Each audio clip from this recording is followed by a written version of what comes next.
Good evening and welcome to Hardfire. I'm your host, Joseph Dobrian, here with you for another half hour of politics and current events from a libertarian perspective. And my guest tonight is Jim LESCZYNSKI, a longtime libertarian activist and the author of the new book that's coming out this winter, The Walton Street Tycoons. Jim, tell us about this book. Thank you, Joseph. The Walton Street Tycoons is a libertarian novel for young adults. It's aimed at the middle school readers, 6th, 7th, 8th grade, I think is the target audience, although from what I've been told by people who've read it is that it's a book much like Robert Heinlein's Juveniles that adults enjoy just as much as kids. It's not written down to kids, it's written about kids and in a way that respects them, and I think it's a fun, engaging story, and I think it's a good read. Okay, now if you were to explain libertarian principles to that age group, the 10 to 14 age group, how would you explain it? I would say that, in short, it's the rules of the playground. Just leave other people alone that aren't bothering you. Don't take other people's stuff. Don't start fights. If somebody starts a fight, you can finish them, and just anything goes as long as you're not bothering anybody else. And usually, it's like the people that are bothering other people are the troublemakers, or the adults or the teachers, and it's really just a philosophy of just live and let live. Okay. Which I think kids are probably more predisposed to understanding that than a lot of adults that get conditioned into statist, minding other people's business mentality. Okay. But I've found that kids these days are being conditioned by various authority figures, mostly in the schools, to submit to authority, and they're taught that the collectivist idea is the only valid idea. So this book of yours, The Walton Street Tycoons, goes against that, correct? It definitely does. It's a very politically incorrect novel, very, in a lot of ways, very out of step with contemporary ideas and values, but there's a lot of traditional values, but also I think a lot of timeless values that are in there. Okay, well, what are some of the ideas that it puts forth that would scandalize a good democratic mother or father? Let's see. Kids like guns, for starters. Well, kids do like guns. Yes, that's shocking. We all played with guns when we were kids, but somehow today, apparently, if you draw a gun or even talk about guns in school, you're going to be down at the toy gun. You're talking about a toy gun. Yeah. You're going to be, or even just draw a picture of somebody shooting a gun.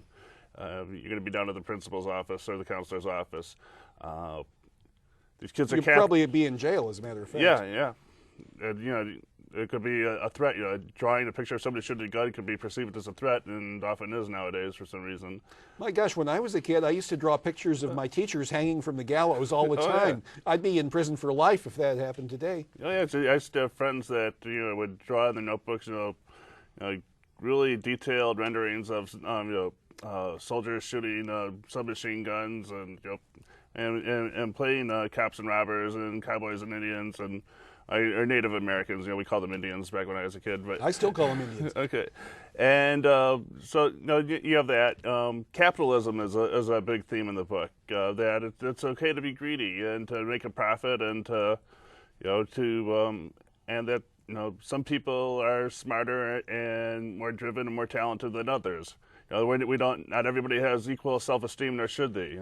Some people are actually achieve more than others, and that's okay.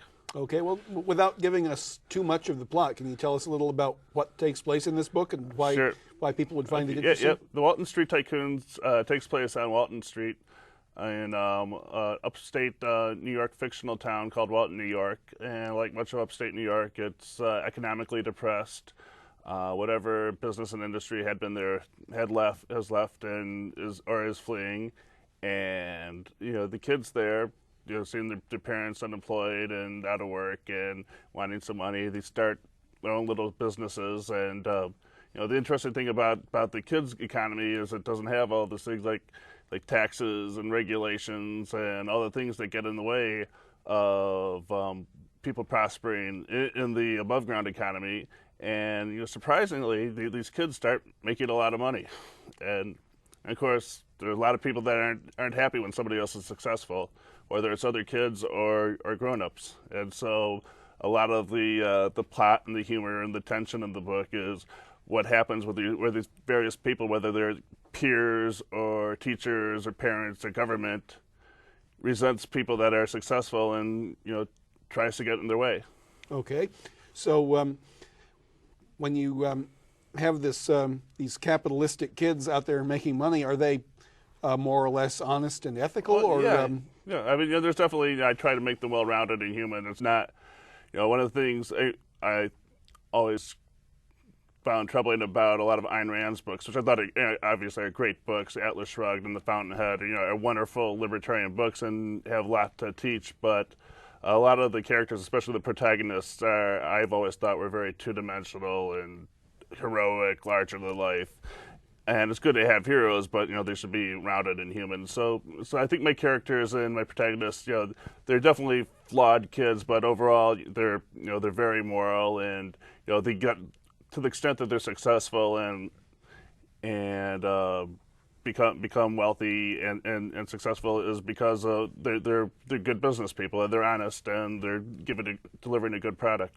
Okay, one of the problems that I often encounter when I'm talking about libertarianism to children and teenagers is that they have been conditioned to believe that collectivists are the good, morally upright, ethical people, and that libertarians are just selfish and cruel and don't give a rat's ass for anybody else. Yeah.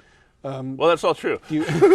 But no, seriously, I guess that in all seriousness, there are libertarians that are selfish, and that's okay as long as you're not hurting anybody else. But what, as Adam Smith taught us in The Wealth of Nations, it's not because of any benevolence that we have wealth and make other people happier. It's out of self-interest. Right. And when people have self-interest and act on that self-interest in an ethical, honest way, it makes everybody better off. Yeah, and the point that I often make when I'm talking to kids and teenagers about libertarianism is that the do-gooder collectivist types aren't always doing it out of altruism, but just out of a desire to dominate and control other people and make people live the way they think those people ought to live. Exactly. They know best.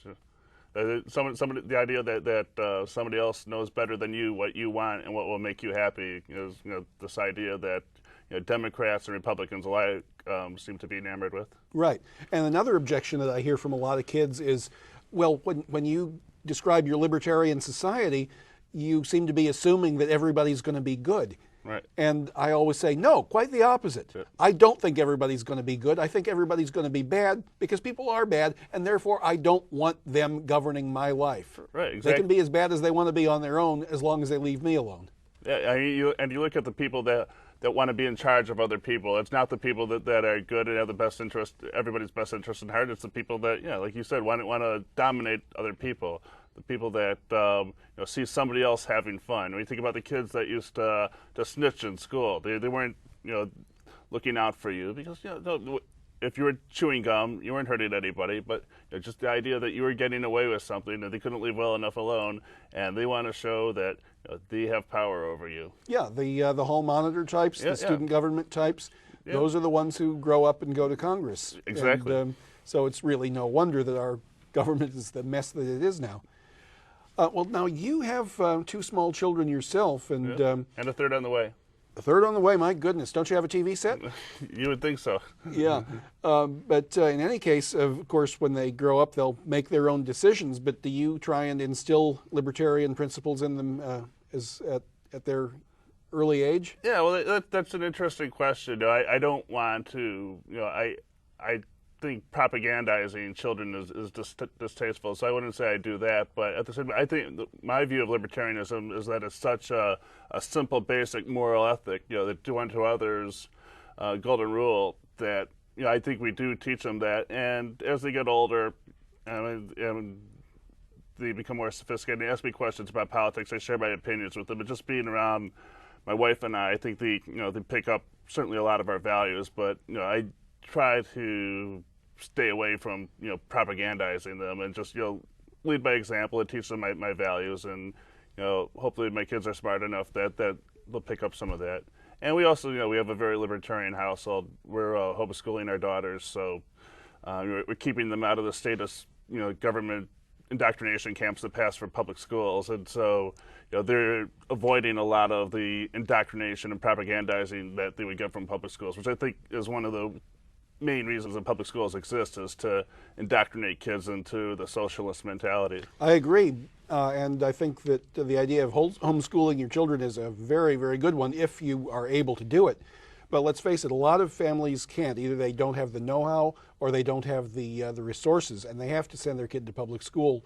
And in that case, if you have libertarian sensibilities, what are some of the ways you can think of to lessen the ill effects of a public school education? I think the big thing is there has to be more ways for them to question authority and to undermine authority. When I was a kid in grade school, I guess it's not as popular today, but Mad Magazine, which I just thought was great from the time I was I think third grade on, because it was all laughing at your teacher, laughing at the politicians, laughing at the TV newscasters, and I think when I look at all my influences, I like to say, there's Ayn Rand and John Locke and Stuart Mill, but Alfred E. Newman had a profound influence on me.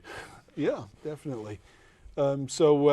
Get your kids to read Mad, I suppose. Yeah, get your kids to read Mad, watch South Park. Just question authority, including parents. It's on the one hand, and that's always a tough thing for my wife and I as parents, is we want them to be anti-authoritarian and individualist, but on the other hand, when you're in your household and you want your kids to listen to you, it's a fine line, because my kids already have developed a rebellious streak, and when I see them being defiant and not listening and refusing to eat their vegetables, refusing to go to bed, my wife laughs at me and says, well, those are your kids. That's the way you're raising them, is to not to listen to authority. Well, good thing, too, I would say. Yep.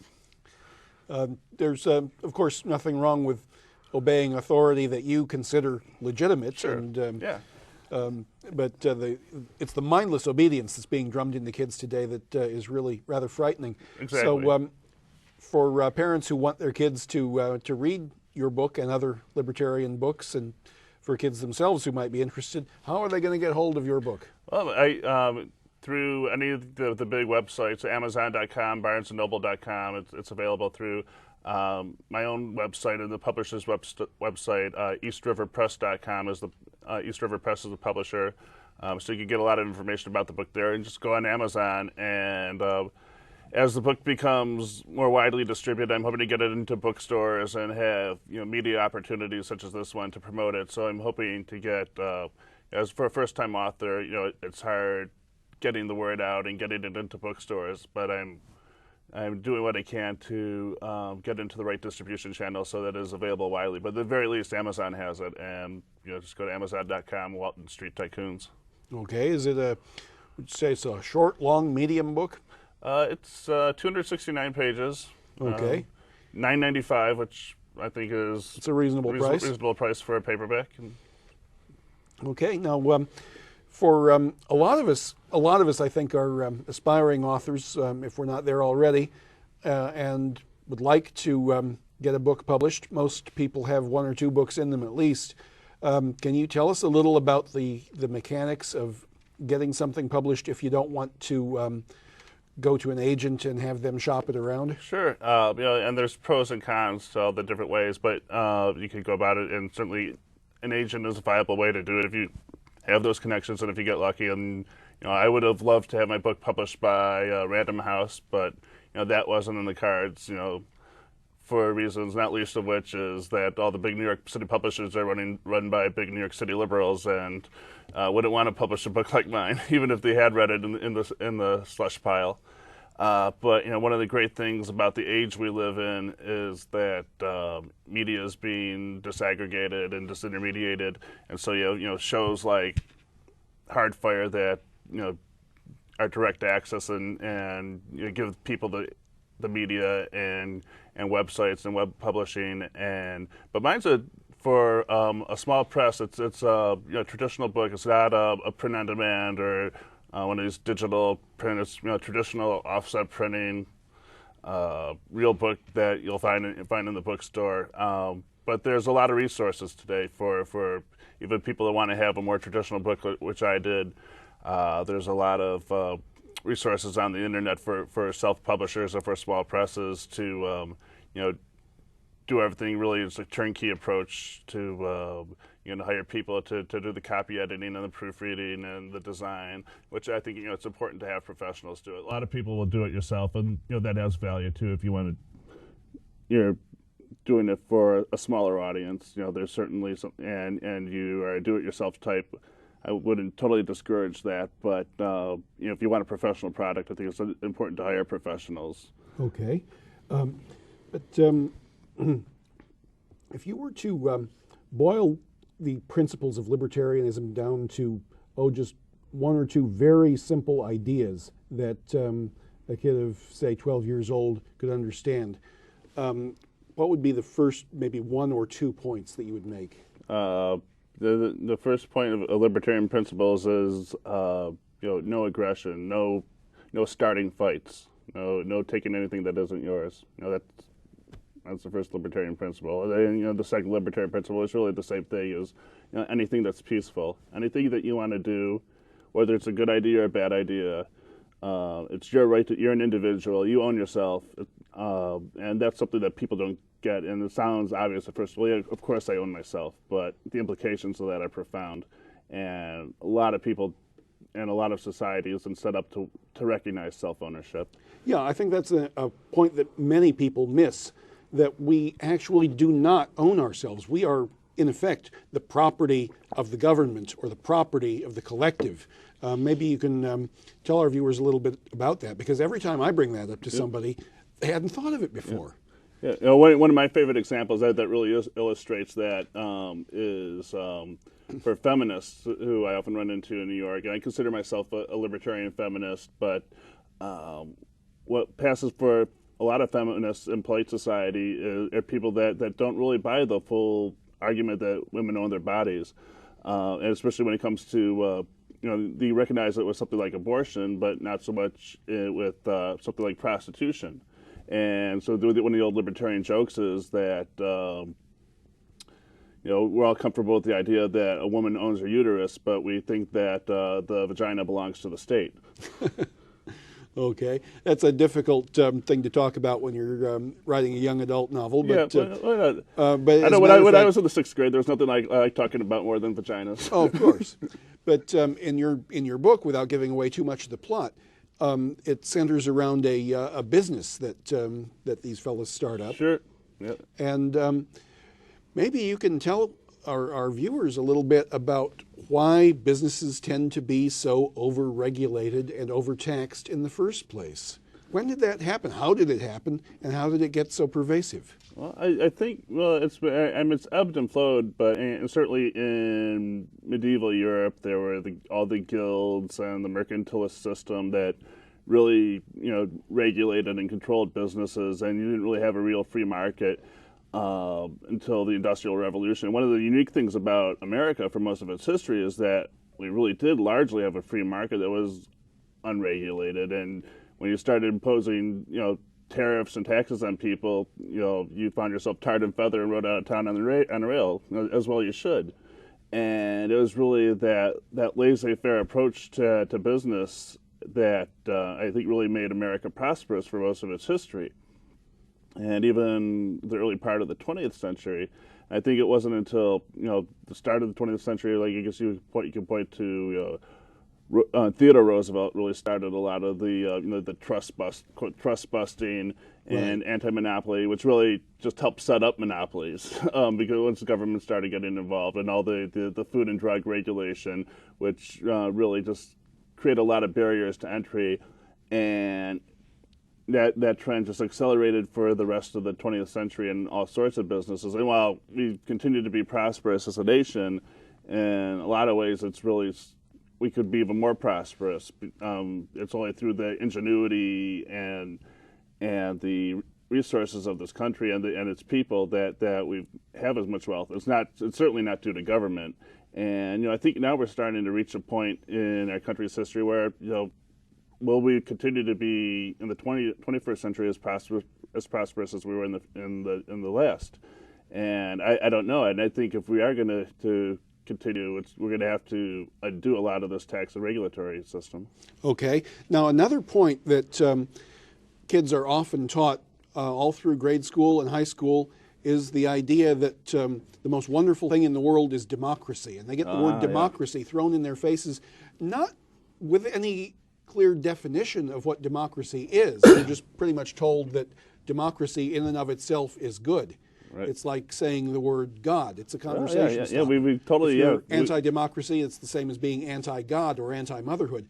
But you have a portion of your book that deals with democracy and explains why it's not always such a wonderful thing. Isn't that right? That's right. Yeah, one of my favorite chapters in my book really explains, what democracy really is, and it does it in a really clever way, which I don't want to give too much away of. But democracy is essentially it's no different than mob rule. It's mob rule with a lot of trappings of civility, but it's really one of the most uncivil things you can think of. It's I suppose in some ways it's better than a monarchy or a dictatorship, but it's not freedom, and people tend to equate freedom and democracy, which is not. Democracy is... It's very anti-freedom, yes, really. As Claire Wolfe put it, it's two wolves and a sheep voting on what's for dinner. Right.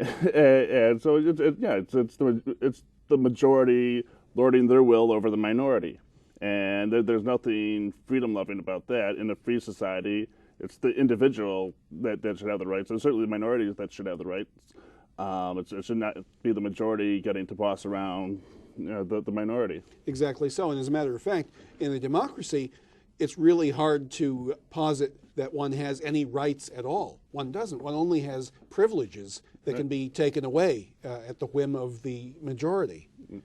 For example, I pointed that out to a friend of mine who's a liberal Democrat, and she said, well, you have the right to vote. And I said, no.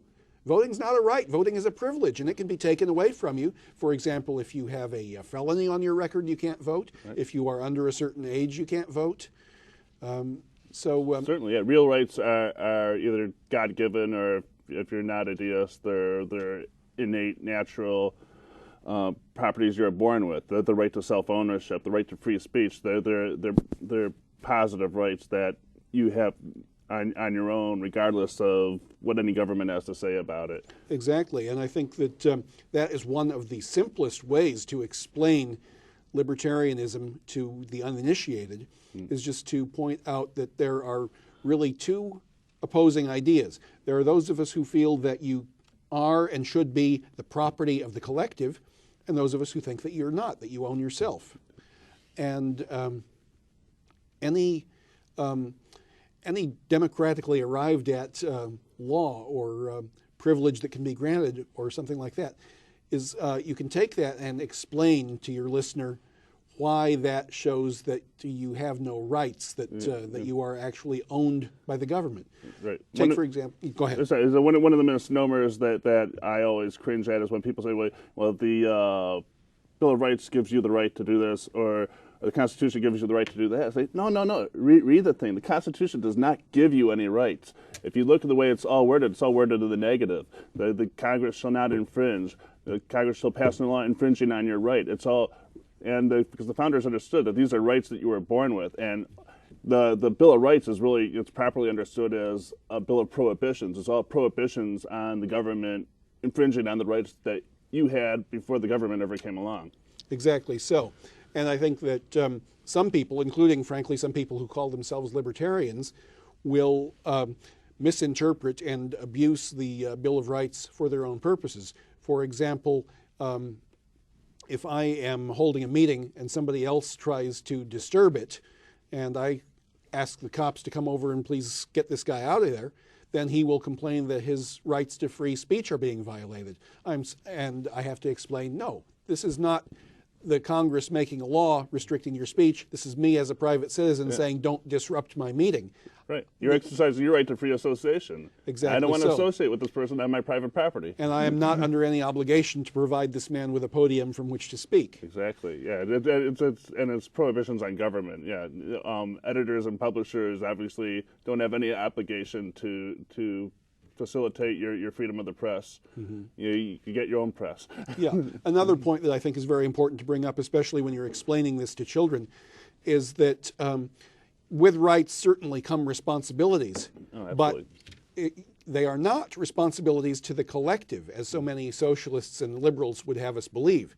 No, your responsibilities are to your fellow individual Right. on an individual basis. And there's also being responsible for the consequences of your actions, and which is something a lot of people today aren't prepared for, and which the schools and society do a lot to drum out of kids, is that, you know, if you screw up, it's okay. We'll take care of you. We'll help pick you up.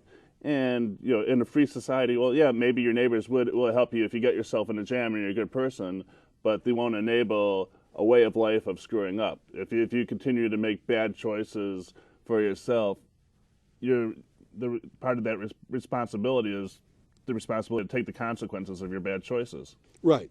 Another bone of contention, as far as I'm concerned, is this idea that you have to perform some sort of community service as a condition of graduation. Right. In effect, taking voluntarism and making it compulsory. Yeah. It's absurd, and and again, it's just part of that conditioning that you are part of this thing larger than yourself and more important than yourself, the collective, which is just completely antithetical to traditional American values and really to any decent sense of morality, that you're a slave of this larger collective. Yeah, and I think that obviously the moral that we can draw from that is teach your children well. Don't rely on the school system to do it. Don't rely on society to do it. You ultimately are responsible for teaching your children the proper values. Exactly. And I guess one of the best ways to do that is to buy the book that has recently been written by my guest and which will be out this winter, The Walton Street Tycoons by Jim LESCZYNSKI, available on Amazon.com and BarnesandNoble.com and various other outlets. Thank you very much, Jim, for being my guest tonight, and thank you all for tuning in, and we will see you next week on the next edition of Hardfire.